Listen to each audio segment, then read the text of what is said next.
Hello बच्चे, मैं हूँ मंजूषा, आपकी Hindi teacher from Holi cross.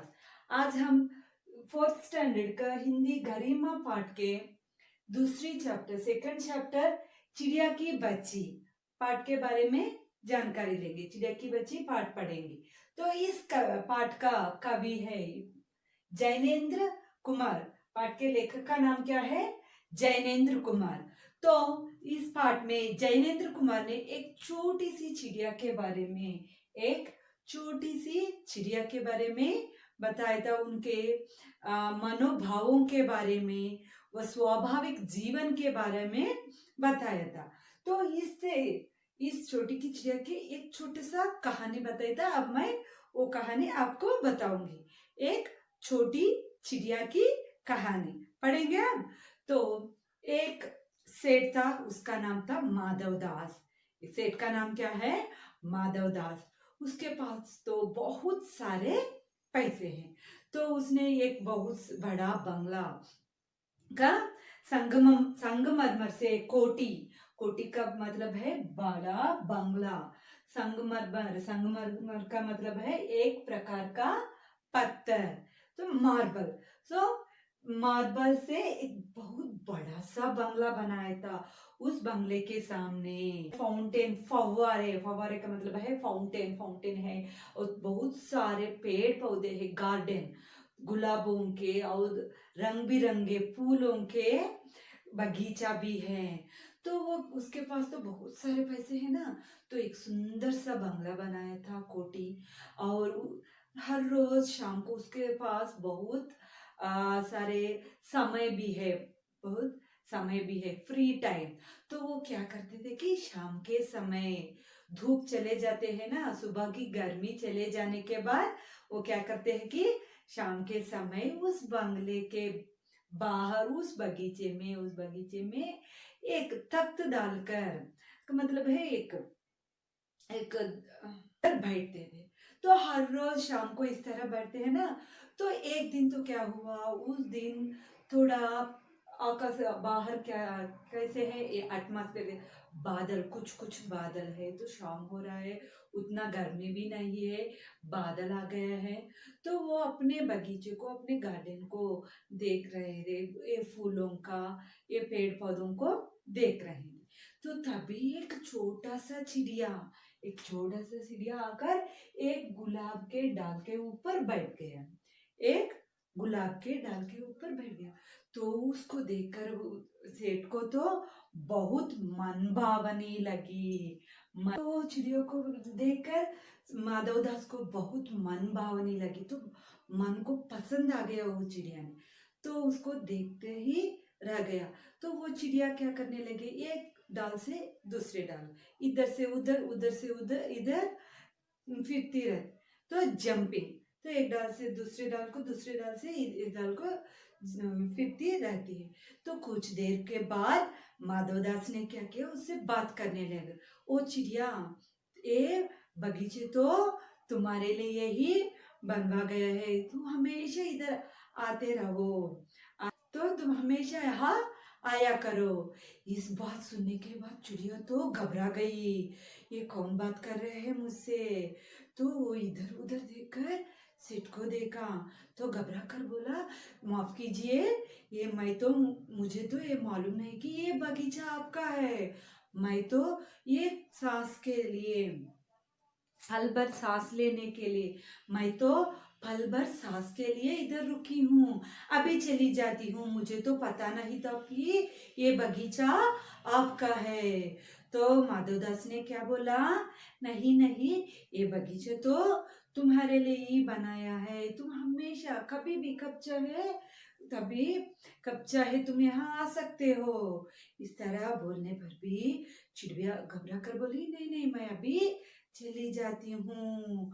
तो माधवदास ने बोला, तुमको देखकर मेरा चित्त प्रफुल्लित हुआ है, प्रफुल्लित होना, खुश होना, तुमको देखकर तो मेरा मन चित्त प्रफुल्लित हो गया है। तो मुझे बहुत खुशी हो गया है। तो मेरे घर में तो कोई नहीं रहता, घर हमेशा सूना रहता है। सूना का मतलब है एकांत।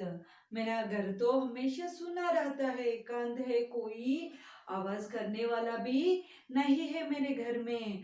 तो अगर तुम इधर ही रुक गए तो तुमको एक बड़ा सा सुंदर सा सोने का पिंजरा बना दूंगा, सोने का पिंजरा बना कर दूंगा। तो तुम उसमें रहकर मेरे घर तिरक फुदक कर थोड़ा मेरे घर में इधर उधर घूमकर मुझे खुशी रखना है। घूमते रहो, थोड़ा मुझे खुशी बनाओ। मैं तो तुमको सोने का इतना बड़ा पिंजरा बना कर दूंगा कि सोने का इस दुनिया में कौन भी इस तरह की पिंजरा नहीं बनाया था। उस तरह की बहुत सुंदर सा, बहुत अमूल्यवान, खरीद वैल्यूबल, तो खरीद का सोने का पिंजरा बना दूंगा। तो तुमको क्या करना है, इधर ही रहना है। तुम तो इधर ही रहते हो ना, तुमको बहुत सा सुंदर सा पिंजरा बना कर दूंगा। इस तरह माधवदास बोलने पर चिड़िया ने क्या बोला, क्या चिड़िया ने बोली, मैं तो नादान हूँ। नादान का मतलब है ना समझ, मुझे कुछ भी नहीं पता, मैं तो नादान हूँ।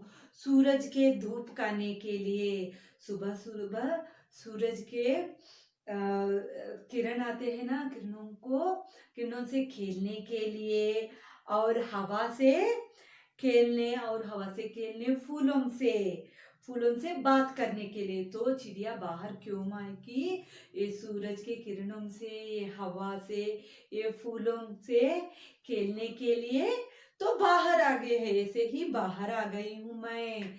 तो अब शाम हो गई ना, देर भी हो गई है मुझे, इसीलिए मैं अब घर चली जा रही हूँ, घर जा रही हूँ। मुझे तो ये सब तो पता नहीं है, मैं अभी जल्दी घर चली जाती हूँ। इस तरह बोलकर चिड़िया जाने के लिए तैयार हो गई है। तो माधवदास ने बोला, रुको रुको, तुमको घर जाना है ना, तुम्हारे घर में कौन कौन रहता है, बोलो मुझे, तुम्हारे घर में तुमके अलावा कौन कौन रहता है, और तुम मुझे नहीं जानते हो, तुम मुझे नहीं जानते हो। तो चिड़िया ने बोला कि मेरे घर में तो माँ रहती है, भाई रहता है, बहन रहती है। मैं तो मेरे माँ को जानती हूँ, मेरे भाई को जानती हूँ, मेरे बहन को जानती हूँ, और सूरज को जानती हूँ, उसकी धूप को जानती हूँ, फूलों को जानती हूँ, और घास और पानी को जानती हूँ। आप कौन है, आप तो मुझे मालूम नहीं है, मैं तो आपको जानती ही नहीं। तो मैं अभी चली जाती हूँ, मुझे देर हो रहा है, घर में माँ मेरी इंतजार करती होगी। इस तरह बोलकर चिड़िया उड़ने के लिए तैयार हो जाती है। तो फिर माधवदास ने उससे बात माधवदास ने उसने रोकने के लिए बोलता है कि रुको रुको, तुम अभी एक फूल देखा ना, गुलाब का फूल, इस तरह इस बगीचा में बहुत सारे फूल हैं। तुम अगर इधर ही रह गए तो ये सारी बगीचा तुम्हारे ही हो जाता है। तुम इधर रुक सकते हो ना, घर में क्या है, कौन भी नहीं है, इस तरह की सुंदर की फूल की बगीचा भी नहीं मिलते हैं, तो इधर ही रुक जाओ। इस तरह बोलते ही माधवदास ने एक बटन दबा दिया। कौन सा बटन है वो, इधर बटन दबाते ही दूर कोटी के अंदर एक आवाज हुई, आवाज में मतलब एक अलार्म जैसा आवाज हुई। तो उधर से कोटी के अंदर से एक नौकर झटपट भाग कर आ गया। इधर आकर सेठ को देखा था, तो सेठ ने इशारा किया, कैसे, इस तरह। तो क्या उसका मतलब क्या है, उस चिड़िया को पकड़ने का इशारा किया। तो सेठ ने इशारा देते ही उस नौकर ने चिड़िया को पकड़ने के लिए उस चिड़िया के पीछे से गया कि चिड़िया को पकड़ने के लिए। इधर तो सेठ ने क्या करने लगा, उसको उससे बात करते रहने लगा। ठीक है तुम तो घर जा सकती हो, मगर ये तो बता, तुम्हारे घर में तुमको भाई बहन है तो कितने हैं? तो चिड़िया तो थोड़ा घबरा गई। मैं तो माँ के पास जाना है, तुम्हें मुझे जाने दो, इस तरह बोलती है। घर में तो मुझे एक भाई है और 2 बहनें हैं, अब तो मैं जाती हूँ, इस तरह बोलने लगा। फिर भी बात करते रहे सेठ ने। तो घर में कौन कौन है? भाई बहन है ना, और हाँ तुम माँ के पास जाना है ना, जरूर जाना, फिर कल आना, परसों आना, हर रोज आते रहना, ये बगीचा पूरा तुम्हारे लिए ही बनाया है, तो हर रोज आते रहना। इस तरह बोलते बोलते चिड़िया को बातों में रखकर नौकर को इशारा किया कि उसको पकड़ने के लिए। तो नौकर पीछे से जाकर चिड़िया को पकड़ने लगा। चिड़िया तो बहुत घबरा गई, माँ के पास जाने के लिए तैयार है, मगर इधर सेठ ने बात करते रहे, कुछ सवाल पूछते, उन्हें प्रश्न पूछते रहे, सवाल देते रहे।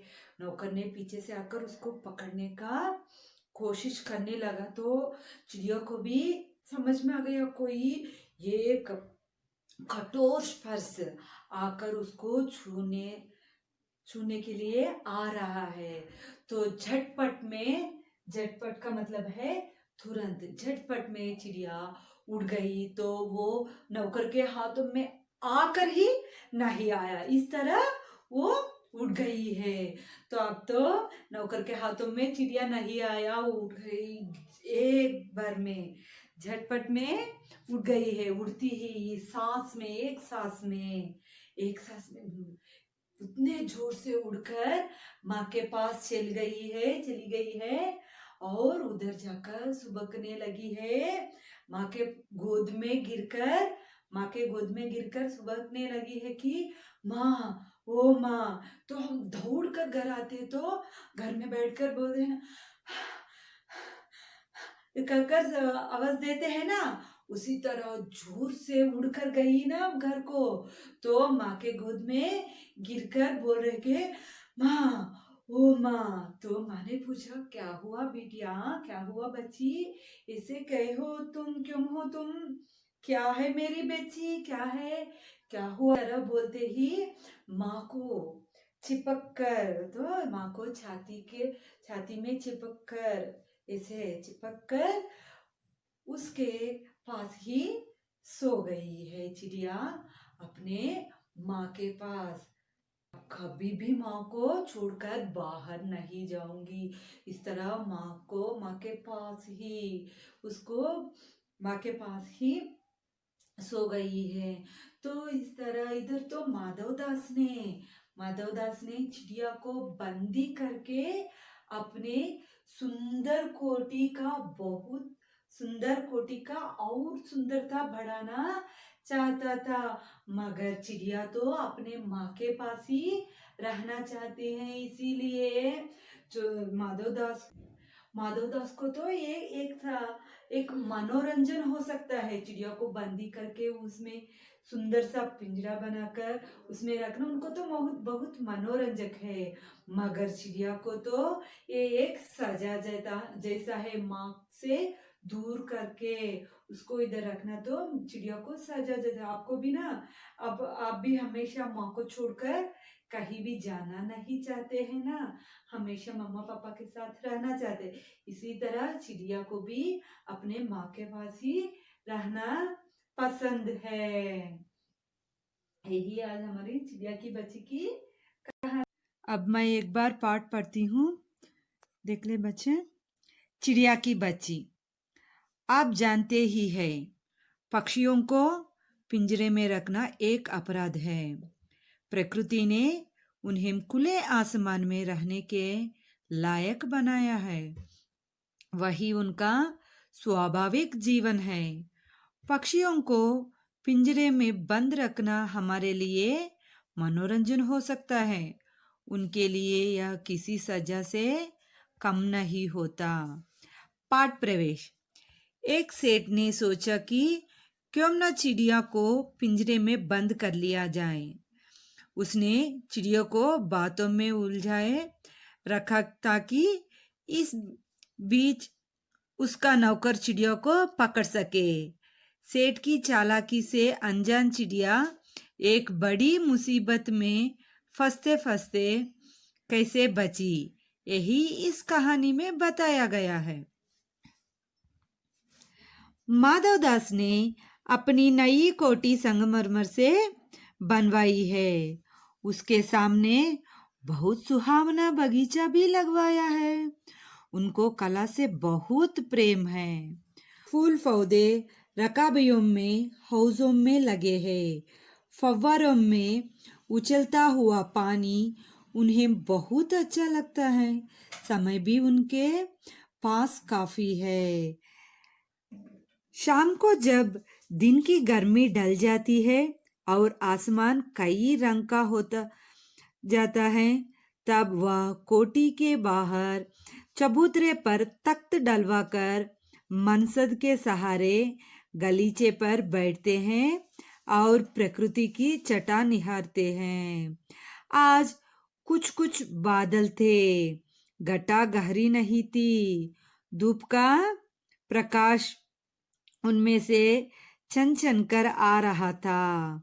माधवदास मसनद के सहारे बैठे थे।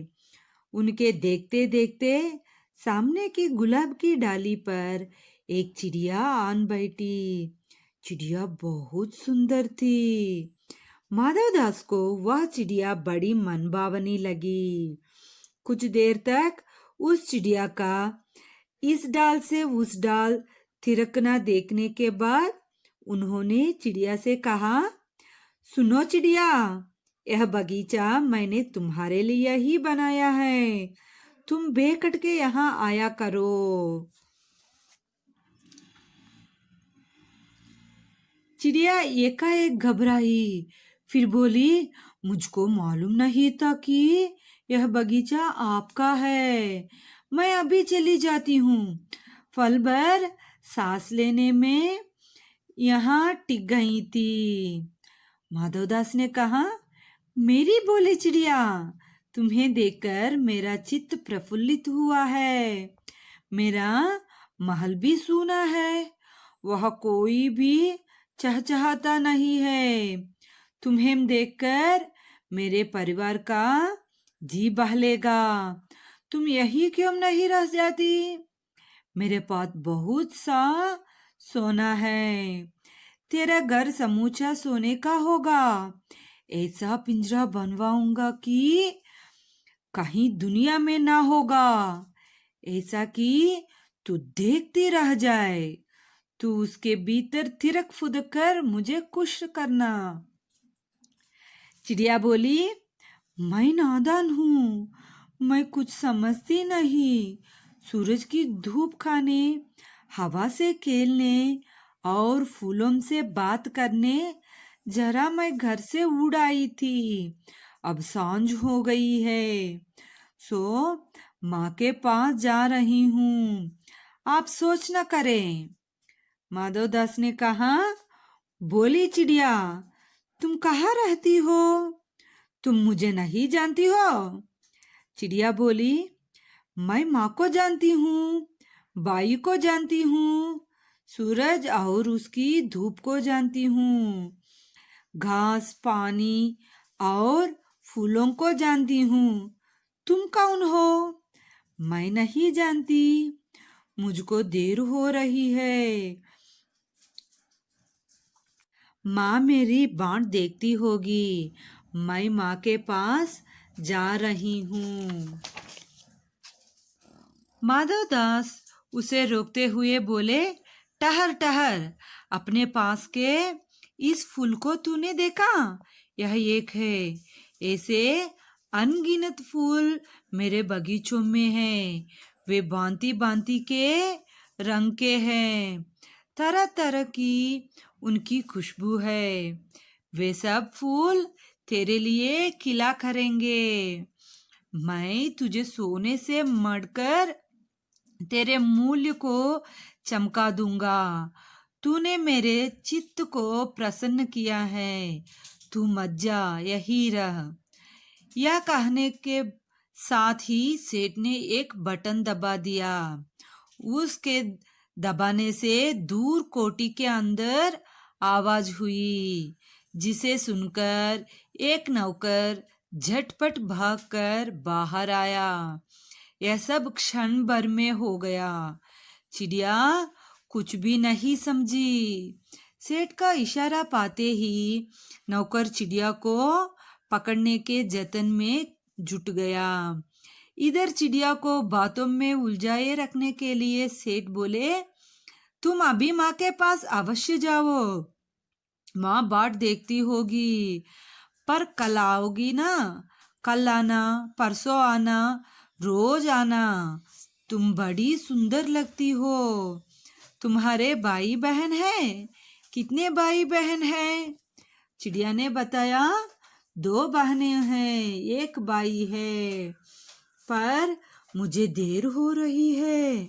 हाँ हाँ, जाना, अभी तो उजाला है। 2 बहनें, 1 भाई है, बड़ी अच्छी बात है। चिड़िया के मन के भीतर जाने क्यों चैन नहीं था। वह चौकन्नी होकर चारों ओर देखती थी। उसने कहा, मुझे देर हो रही है। सेठ ने कहा, अभी तो उजाला है मेरी प्यारी चिड़िया, तुम अपने घर का और हाल सुनाओ, भय मत करो। चिड़िया ने कहा, मुझे डर लगता है, मैं नादान बच्ची हूँ, माँ मेरी दूर है, रात हो जाएगी तो मुझे राह नहीं सूझेगी। सेठ ने समझाया, भय ना करो चिड़िया, तुम बहुत सुंदर हो, मैं तुमको प्रेम करता हूँ। इतने में चिड़िया को बोध हुआ कि जैसे एक कठोर स्पर्श उसकी देह को छू गया है। वह चीख कर चिचिया और एकदम उड़ी। नौकर के फैले हुए पंजे में वह आकर भी नहीं आ सकी। वह उड़ती हुई एक सांस में माँ के पास पहुंची और माँ की गोद में गिरकर सुबकने लगी, ओ माँ, ओ माँ। माँ ने बच्ची को छाती से चिपटा कर पूछा, क्या है मेरी बच्ची, क्या है? पर बच्ची कांप कांप कर माँ की छाती में और चिपक गई। बोली, कुछ नहीं, बस सुबकती रही, ओ माँ, ओ माँ। बड़ी देर में उसे ढाढ़स बंधा और तब वह पलक मींच उस छाती में चिपक ऐसे सोई जैसे अब पलक न खोलेगी। उनके पास धन की कमी नहीं है,